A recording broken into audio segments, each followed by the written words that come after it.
কেন আমি ফেসবুকে ইউটিউবে রিলস বানাই? আরে তোর রিলস পিস বাদ দে তো, আগে দেখ এই ফোন ওখানে কি করে আসলো, এর তদন্ত করে বার করতেই হবে। তাহলে স্যার তাড়াতাড়ি তদন্ত করো। লুল্লু, তদন্ত করব, দেখছি এবারে আমি। তাহলে স্যার তুমি এই ফোন তদন্ত করে কি করে বের করবা? লুল্লু, এই দেখ, এই ফোনটা চেক করার জন্য আমার ধারে এমন মেশিন আছে, সেই মেশিনটার ভিতরে আমি এই ফোনটা ফেলে দেব, পুরো নতুনের মতন হয়ে যাবে। লাস্ট কল পর্যন্ত কে করেছে সম্পূর্ণটা বের হয়ে যাবে। তাহলে স্যার তাড়াতাড়ি তদন্ত করো। ঠিক আছে লুল্লু, আমি তদন্ত করে দেখছি, তুই তার আগে ওইখানে যে কয়জন চাষি আছে সবাইকে আমার কাছে নিয়ে আয়। ঠিক আছে স্যার।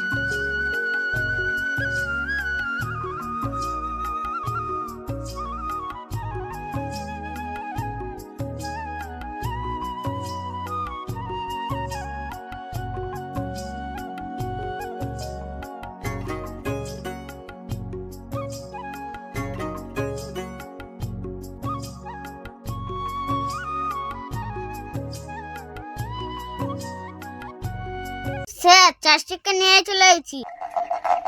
ও, তাহলে ওই জমির মালিক তুমি? স্যার ওখানে যত জমি সব জমির মালিক হলো এ। তাহলে ওই জমির মালিক তুমি। তুমি কি জানো তোমার জমির ভিতরে এক টুকরা গামছা পড়েছিল? স্যার গামছার টুকরো পুকরো কিছু আমি জানি না। তুমি তো খুব আশ্চর্যর কথা বলছো, খুব অবাক করার কথা। তোমার জমির ভিতরে গামছার টুকরাটা পড়েছিল আর তুমি সেটা জানো না। ওই গামছার টুকরোর ভিতরে দেখো, দেখো,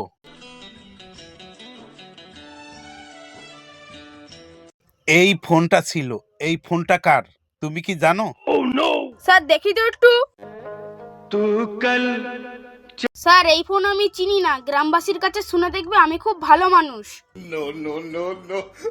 আমিও জানি তুমি খুব ভালো মানুষ, আর গ্রামবাসীর কাছে জিজ্ঞেস করলেও সবাই বলবে তুমি খুব ভালো মানুষ। আমি পুরোটা তদন্ত করে বার করব এই ফোন ওখানে কি করে আসলো। স্যার আমি যাই, স্যার আমি আসি। ঠিক আছে, তুমি যেতে পারো, কিন্তু দরকার হলে আমরা আবার ডাকবো তোমাকে। তাহলে স্যার কি করা উপায়? আমিও তো ভাবছি সেটা। এই ফোনটা খারাপ হয়ে গেছে, কিন্তু তো তবুও তদন্ত করে বের করতে হবে।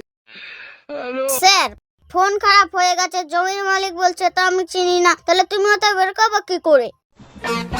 হ্যাঁ রে লুল্লু, তাই ভাবছি, বের তো করবই আমি, এই ফোন কি করে ওখানে গেল।